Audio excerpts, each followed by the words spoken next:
Hello everybody and welcome back to Red Eagle Politics. Make sure you guys like this video down below and subscribe to the channel if you are new. So good news out of Minnesota, even though Democrats did win a special election there that took place this past Tuesday to replace the late Melissa Hortman, the Democrats actually underperformed by around 5 points when you take all the rounding into consideration. They say 4 points here. It was a 5-point underperformance for the Democrats and a 5-point overperformance for the Republicans. So overall, you're talking about a place that voted for Kamala Harris, by over 26 points, and it voted Democrat by less. And why does this matter? Well, it doesn't necessarily mean much for 2026, but I will tell you this. The Democrats have this baked-in advantage. They are usually running it up, sometimes by a 10 to 15 point overperformance in a lot of these special elections across the country. It's made them unnecessarily cocky. It did it back in 2024. Democrats were overperforming in a lot of them, sometimes by double digits, and Donald Trump won the election with ease. And in the Rust Belt, in the Midwest, those low propensity voters that you typically see, they're not very likely to show up for elections like this. And on top of it, you had this individual who was well-liked. She was liked by a lot of Republicans because she was a very moderate Democrat. She was somebody who worked to stop radical elements of Tim Walz's agenda. She passed away. She got shot at her house with her husband as well. He also got shot. And you think that there would be a sympathy showing. But I think that there was a sympathy showing, but the sympathy showing went the other way because Republicans were more likely to show up. And the late, great Charlie Kirk really emphasized the need for people voting. He did a lot with Turning Point Action to get Donald Trump elected, and it seems like his death is having an impact, energizing voters. They could take out the man, but they could not take out the idea, and that is very true. So we're going to dive into this a little bit and talk about some of the recent developments going on as well about the left's reaction to Charlie Kirk's death. But first, I got to tell you guys really quickly about my friends over at Chalk. Our country just witnessed Donald Trump overcome political persecution, an assassination attempt, and the entire deep state to retake the presidency with a historic victory. And one secret ingredient allowed him to do it, and it's called testosterone. And what most people don't realize is that testosterone makes men willing and eager to take on challenges. Sadly, too many men have lost their fight, and that's exactly how the globalists want it. They want us weak, out of shape, and full of estrogen and microplastics with low T, which is why we're excited to partner with Chalk. They offer a whole line of products formulated to increase your energy, focus, detoxify your body, and clinically studied boost testosterone.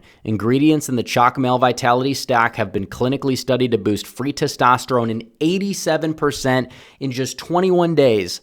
Unlike with gimmicky vegetable pills or powder, you will feel the difference, and they have the clinical studies to back it up. And right now you can get 25% off your Chalk subscription, not just one time, but for life. So go to chalk.com, spelled CHOQ.com, and use the promo code REDEAGLE. That's 25% off any subscription for life, and you can cancel it at any time. All right, guys, so back to the video.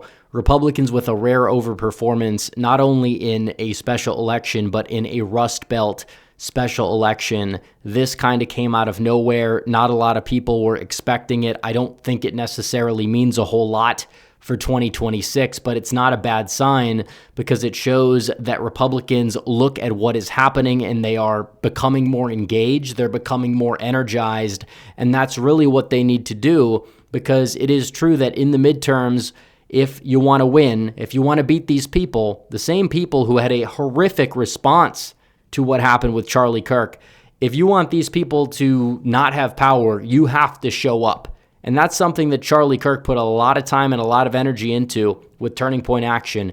And they thought that they could take him out. And it seems like they may have made him stronger. It seems like they made his support base stronger. And we will see what happens ahead of 2026, because a lot can happen for sure. But this is good news that Republicans were able to overperform. And we don't know if this is going to continue going into the next special election. It may not. But this is something that did shake up the political climate, and you really can't deny that. I think it is the Charlie Kirk effect. And I think that it's important that people become politically engaged because we see what happens. You hand power over to these people. Even the so-called moderates, they're letting the inmates run the prison. And we can't do that. So we got to show up and vote because that's how we take our country back peacefully. Unlike some of these people who think they could just run around and go boom and assassinate people. It's disgusting. But you do have an overperformance. Honestly, some of it might even come down to the name of the Democrat. It's a very unusual name. No vowels, 2 consonants. XP. Does that stand for experience? Does it stand for Windows XP? I don't even know. But regardless, they won, but they underperformed by a decent margin compared to the expectations. So I will say that, and partially that is because Republicans were more energized to show up, and you're seeing it in the voter registration. We talked about this a couple days ago.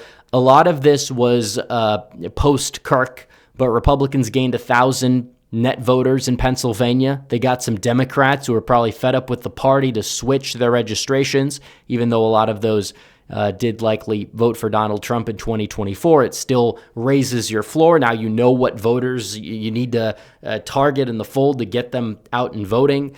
So you're not like leaving them off the table if you know that they're going to be in your column. It is a net benefit. It is a net positive. And as you can see, this is a lot of momentum. You saw it in Pennsylvania. You saw it in North Carolina. Florida released last month's data, which is not related to this. And Republicans, they gained like another 30,000 in Florida.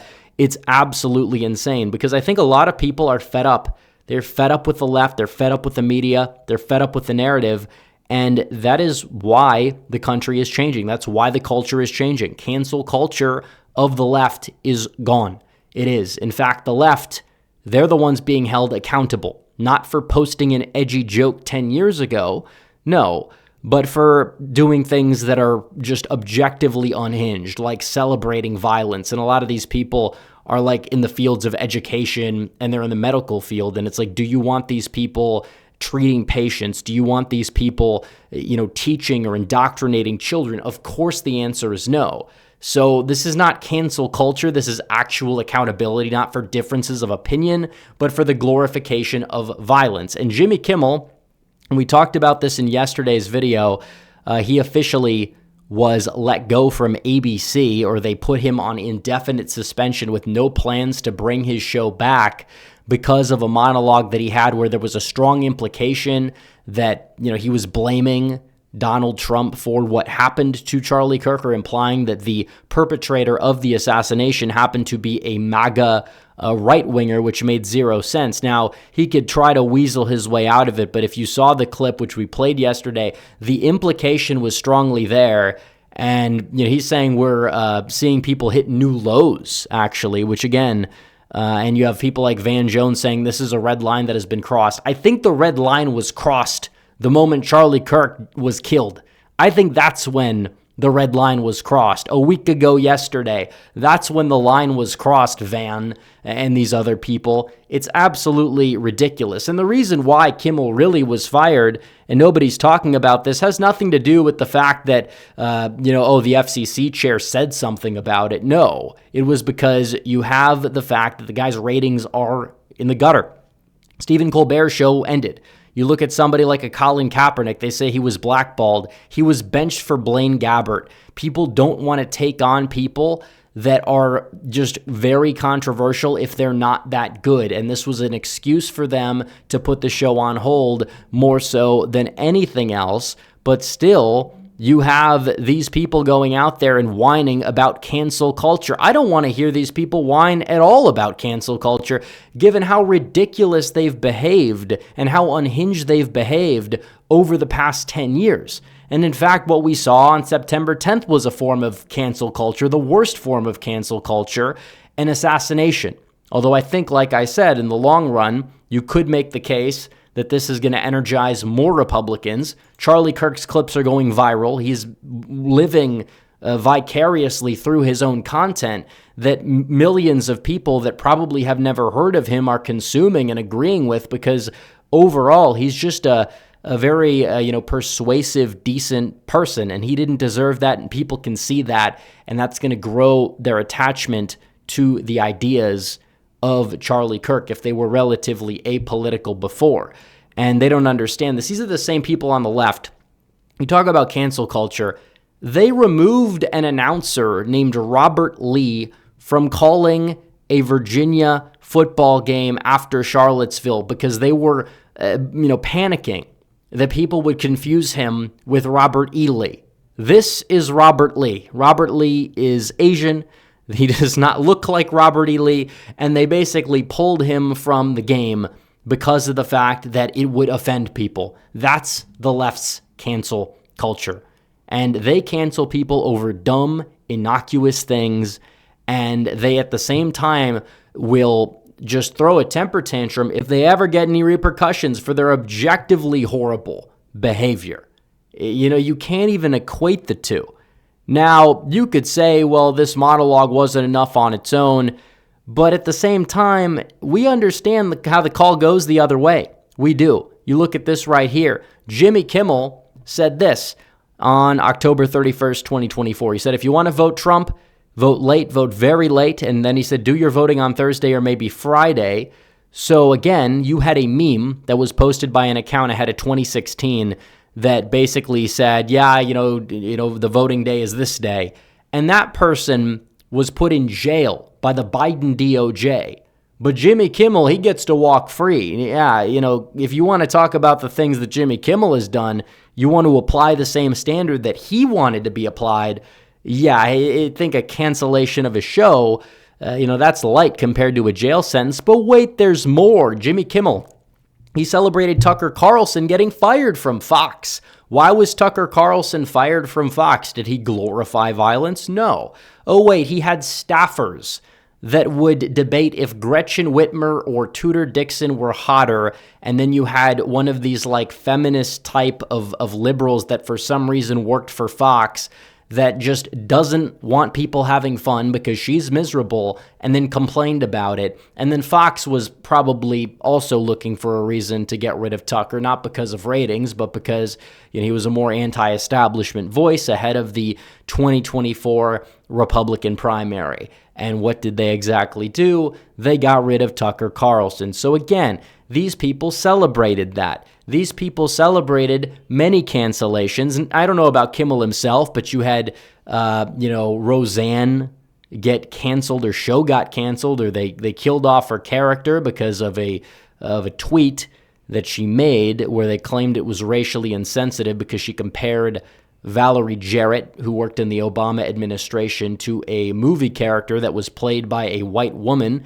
Valerie Jarrett is apparently half black, doesn't really appear to be so. She's also half Iranian. I thought she was full Iranian until the left threw a temper tantrum and got her show taken down over a joke. It was not about, somebody losing their livelihood. It was just a vague joke about somebody's appearance made by a comedian. Oh, no, they got to cancel that. But when it comes down to Jimmy Kimmel and just going out there and mocking Donald Trump through the grieving process, mocking Trump supporters when, one of their generals essentially was just taken out by one of the left. It's disgusting. Now, you could say that he doesn't, maybe that wasn't enough grounds for an indefinite suspension or whatever, but I don't really want to hear it. I want to hear people on the right just start to take the win. I really do, because we've seen what these people have done and all the cancellations they've done over the years. Now you're canceling the cancelers, and people are like, you can't cancel these people. I don't want to hear about it. Stop worrying about looking like a hypocrite. Just take the win. That's what the left has done. I'm not saying go to their level and defend things that are objectively abhorrent, but it's Jimmy Kimmel. He's an unfunny comedian losing his job. That's meritocracy at work. They're out here. You have people killing us for political beliefs, and you want to defend Jimmy Kimmel. That is a pathetic display of Stockholm Syndrome. Make no mistake about it. Make no mistake. I mean, we see how these people act, and people still want to go out there. It's just hard to understand. But when it comes to where you actually have influence, that is the ballot box. Charlie Kirk dedicated the final year of his life to getting people out and voting, to getting people to vote for Donald Trump and Republicans up and down the ballot who would support his agenda, and it worked. A lot of people were skeptical if outsourcing the ground game to Turning Point Action was going to be effective. I was a defender of it from the get-go, and I was vindicated. So we need people to get involved and make sure that these just unhinged lunatics on the other side, they don't get power. They don't, because they don't deserve it. It's just about survival, and we could do it at the ballot box. So anyways, guys, thanks for watching this video. Like this video down below, comment down below, subscribe to the channel, hit the bell for notifications so you never miss another video. Follow me on social media. The links are all in the description down below, and I will see you guys in the next one. Red Eagle out.